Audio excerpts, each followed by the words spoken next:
Ladies and gentlemen, boys and girls, truckers, duckers and eyebrow pluckers, welcome along to the Joe Spiver YouTube channel where we discuss books and little else. And would you believe it, folks, I have received a sign from our sole sovereign, Booktube's patron and pariah, Steve Donahue, has indeed tagged me in a video, and if I am going to obey the laws of primogeniture, then I am indeed bound morally and scripturally to respond. Yes, I've received a clap of thunder from the sky, and I am responding to our higher potent power. So I have the evolution of a Booktuber tag. Steve gave some very interesting answers, and went to the what did he go to? He went to the I cannot seem to produce English words at the moment. It is curious, isn't it? He went to the effort of tagging me in a video. So I'm going to repeat the I'm going to repeat that so that I can't even begin, can I? I can't even begin. Why can't I begin? I cannot even begin these sodding videos at the moment. It is very, very rare that I will begin recording and then suddenly stop recording because I'm apparently Slovakian rather than English, and I'm still struggling with my mother tongue. But we're going to progress on anyway. You'll notice that I've still got the Jugarian barnet. I am booked in for a hair appointment. I will be with Miss Haley on Tuesday morning, and she will be, I have no doubt, shimmering and resplendent.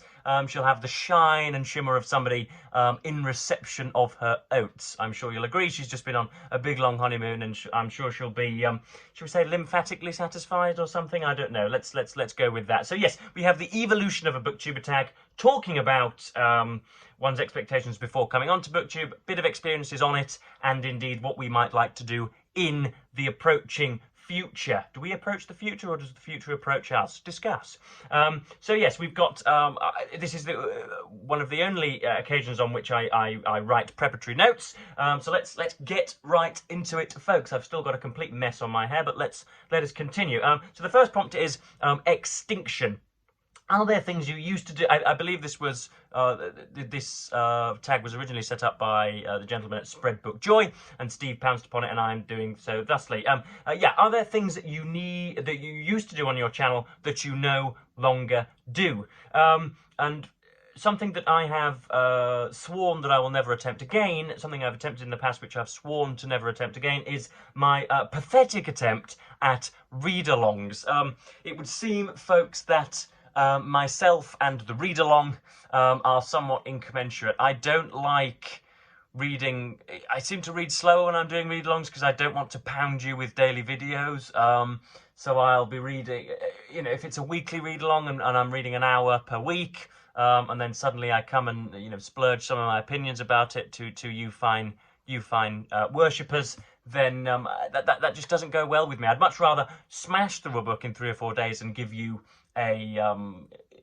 give you something of a kind of macrocosmic overview of it, rather than really getting into the granular detail week by week and day by day and month by month. Because strangely enough, when we were reading Hannah Arendt's Eichmann in Jerusalem, which is a kind of a very, very laudable book and one of my favourites of the 20th century's non-fiction, I would read an hour, and then the following Friday I'd read another hour, and I wasn't piecing it together. It was a kind of I don't know, an uncrossable archipelago rather than an actual complete landmass. I would almost entirely forget what it was that I'd read the week before. I failed to draw any nice thematic links, and it was useless for yourself and slightly onerous for me and counterproductive. So read-alongs are probably, they've been attempted, but they are they've been, you know, torn asunder. They've been chucked by the wayside and won't be attempted again.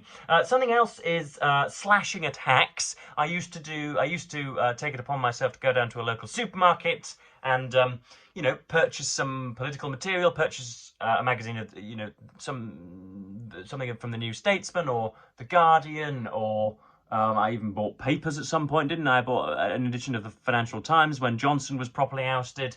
And I simply don't do that anymore because they cost £7 and £8, upwards of £7 and £8. And, you know, I could buy the salacious company of an ill-begotten female for that price. I really do not want to be wasting that on magazine coverage. I understand that it was liked by very many of you, and we had some great discussions on goodness knows what, European immigration, on the orange demagogue Donald Trump, on the nature of British sewage at the moment, and bin collections, and what else did we discuss? We discussed COVID contract controversy, and Michelle Mone.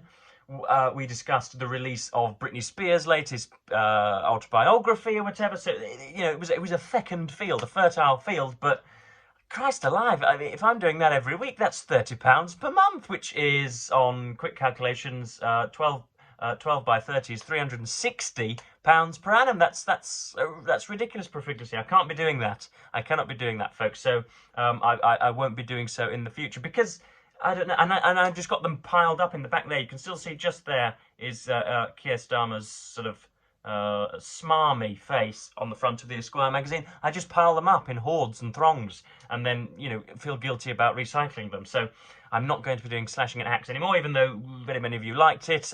It's not because I'm not combative and I didn't like the cut and thrust of decent political, robust debate, because the comment fields were very, very productive, and I wanted to foster amicable disagreement. But purely because things are £7 and £8 rather than £2 and £3, I won't be getting any more magazines and giving you the lowdown, unfortunately. So yeah, other things you used to do on your channel that you no longer do. I think I'm much harsher now in my critical comments. I don't often equivocate. Right at the start, when you're somewhat of a wet-eared, fresh-faced newbie to Booktube, and you're sort of you're not nearly in as much control as you would maybe like to be, and you haven't established a kind of series of leitmotifs to which you always return. You're essentially just an inexperienced and new figure.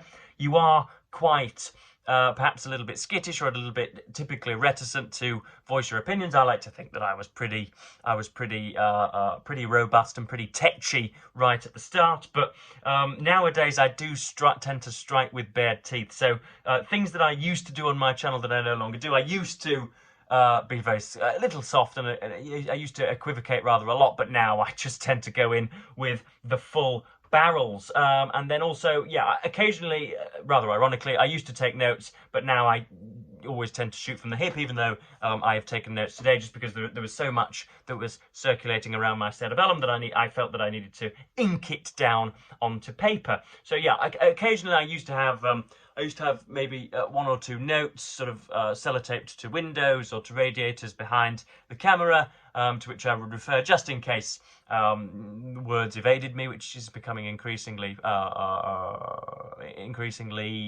evident. But I don't do that anymore. I just tend to keep it real, folks. The next prompt, adaptation. What things have you done on your channel as a result of being on Booktube that you never thought you would do? Now, just as a kind of comical interlude, folks, Steve seems to have a very, very strange aversion to people taking care of their anatomical requirements, their potable requirements on Booktube, as though his channel is a kind of a gorgeous flat landmass of serene, you know, ceremonial processions, as though nothing ever interrupts his videos. There is, of course, the many allusions to the stonking sirens of the ambulances that come forwards and backwards down the road. Little do we know, of course, that he could probably just close his windows for the 20 or 30 minutes that he records every day. I don't think that would be the end of the world, and it would do an awful lot to mitigate against those sirens. And so I'm going to take a drink with kind of regal or regal impunity, because all I'm doing is wetting the whistle and ensuring that my mouth doesn't dry so that I can talk to the camera. But that was, as I say, a comical interlude. Adaptation. What things have you done on your channel as a result of being on Booktube that you never thought you would do? And it's probably going to be, I always knew that I would rant and rave. A lot of people talk about the fact that they are somehow an awful lot more articulate as a result of practicing for hours and hours and hours in front of the camera. I was already reasonably articulate, and I always knew that I would bombard any unfortunate subscribers with with verbiage, because the reason that I set up the channel was because I would always, you know, pontificate and just cover the walls with lick spittle, and my parents and my grandparents and aunties and uncles said that I should probably put that to some merchandisable use, and I have done so on YouTube. So people usually say that they're, as I say, an awful lot more articulate and communicative than they used to be, but I've always been quite communicative, so it will have sharpened those tools. But the first bullet point I've written down here is my farcical skits, where I almost kind of autistically mouth the underpinning motivations of the kind of manipulative, popular booktubers. So you'll notice on my recent one, which was a satire on vloggers, I've done a satire on popular booktube. I've done very many satires like that. If you'd have told me 2 years ago that I would be taking my shirt off and editing videos and prancing about this living room in a theatrical way so as to get under the skin of some of the more popular producers on here, I'd have, as I said, I'd have laughed in your face, as the phrase goes. The second bullet point states that I've become rather prolific. I know that this doesn't cut very nicely with my recent slovenliness, the fact that I'm only producing 1 or 2 videos a week, which is scandalously slothic. But I am reasonably prolific now. I didn't expect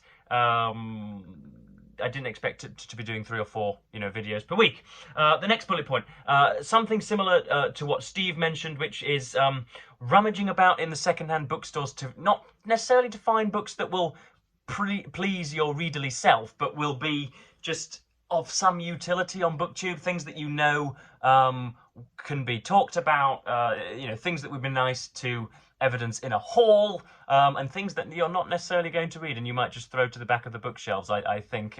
But I don't do nearly as much as that as I used to, because I don't do much second-hand booktube shopping. But yeah, just see if I can do some extemporaneous thinking. What things have you done on your channel as a result of being on Booktube that you never thought you would do? But I think I've pretty much covered it. I can't think of other things. The vlogs, I suppose maybe the political videos, I didn't know just how well they would go down if I started criticising Jordan Peterson. I didn't know, before getting onto Booktube, whether criticism of Jordan Peterson would result in me being piled upon in the comments. I wasn't altogether sure, but now I know that some of the political, whether it's kind of comments that are shoehorned in, or whether it's videos that are intentionally political, I know that I can do some of them without having to worry about being, having my throat cut. The third prompt is evolution. How has Booktube changed you, and what do you aspire to do on your channel in future?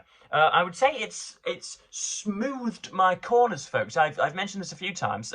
Because I have refused to cuss on this channel, it has, I think, spread into my normal communication. So I used to make truck drivers sound like nursery teachers, folks. As you may have seen when I live streamed watching rugby, although I didn't swear, I was unforgivably aggressive on that occasion. I used to be a right potty mouth. I used to swear an awful lot, but because I talk for 20 and 30 minutes at a time on here and deliberately do not swear, even though sometimes I do get irate and angry, I think that has spread into my regular life as well. And because swearing is just usually, anyway, so gratuitous, unless you really are, highlighting someone's faults outside of a public house, then you shouldn't really use swear words.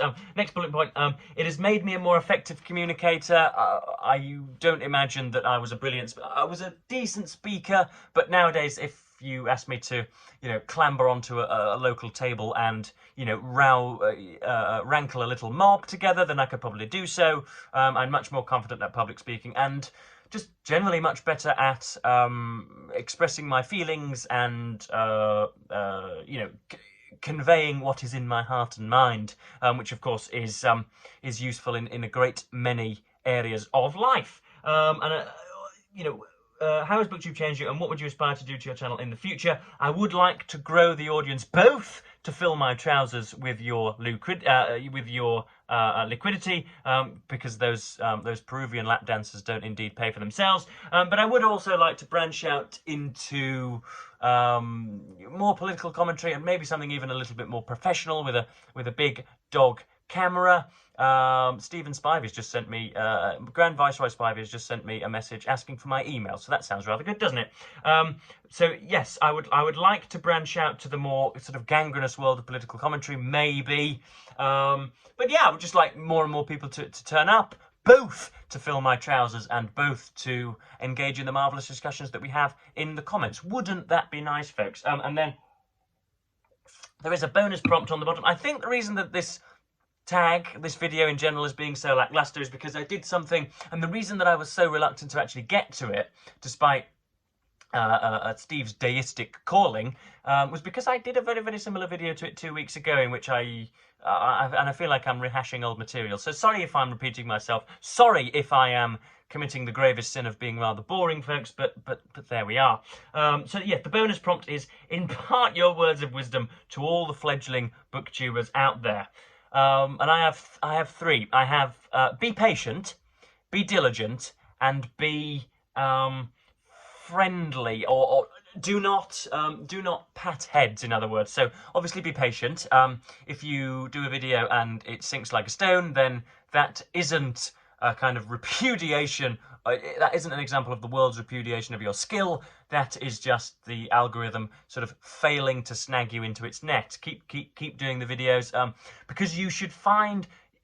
It should be nice to receive hundreds of views or thousands of views at a time, but there is also a feeling which is curiously evading me at the moment and will not be infused into my system after I end the record button here. But there is usually a feeling when you have done a 25-minute video and you've hit all your points, you've remembered all of your bullet points, and you have been spontaneously eloquent, you've been, heaven forbid, rather humorous, you've mentioned a great deal of things, and it has all come naturally and none of it has been forced. And that is a wonderful feeling, to which I would liken it to writing a decent essay or / piece, or performing a skill well, or just when you arrive home at 5:30 after a decent day's shift and you know that you have dotted the I's and crossed the T's and hit the requirements. You should derive pleasure from the act rather than the products of the act as well. I'm saying nothing new here. I'm not a bearded anchorite with philosophical implications. I'm just telling you how it is, folks. Yeah, be diligent, be patient, be diligent. Keep going, keep trying. The world is not going to instantly love you. But if you have but an ounce of personality and authenticity, then you will accrue followers. And then the third bullet point, I've put down here: imagine that you are speaking not to throngs of kowtowing worshippers, but that you are the sort of the drinking partner of an otherwise gloriously humorous friend. So talk across to people rather than down at people, and be, as I say, be a drinking partner rather than the publican. Try and be, somewhat, just try and be friendly, folks. There are far too many people on here who believe their followers to be, as I say, nothing but airheaded worshippers who will follow their every last syllable. So yeah, and then of course we've got the bottom section here, and this is the people that I'm tagging. We've got Rebecca from Tired Girl Reads, who doesn't produce videos nearly enough. We've got Josie from Josie Who Talks About Books, who doesn't produce nearly enough videos either, and then Daniel from Guilty Feet. Of course, when I put their names in the description, YouTube doesn't do everybody a service and send them a notification that they have been tagged, but rather just leaves them in the ignorant dark. So, but hopefully they are given notification of that. So yes, that was the what was that? That was the evolution of a Booktuber tag. But yes, the same issues are persevering, or at least continuing to continuing to beset me and beleaguer me, folks. I can't sit in front of a camera and be spontaneously beautifully eloquent for 20 minutes at a time anymore. And I haven't been able to do that for a few days now. I'm reading a decent book at the moment, but it's not going spectacularly well still. I'm writing 1,000 words a day, but I am deriving absolutely no value from that. And I perhaps feel as if I'm going nowhere in life. How strange is that? How honest is that? How earnest is that? I am at a little bit of loggerheads at the moment, folks. I won't lie. I'm not feeling particularly brilliant about much that I'm doing or much that is approaching, which is a strange thing for me to admit 18 minutes into a video. I wasn't nearly planning to do this, but it has been on my mind. So there we are. I'm in something of a hole, but all we can do is in a rather Churchillian way, smash on and don't let the buggers get you down, and then go on from there. So yes, I am going to cap this video at 20 minutes, and thank you ever so much for watching, Booktube, and of course, say goodbye.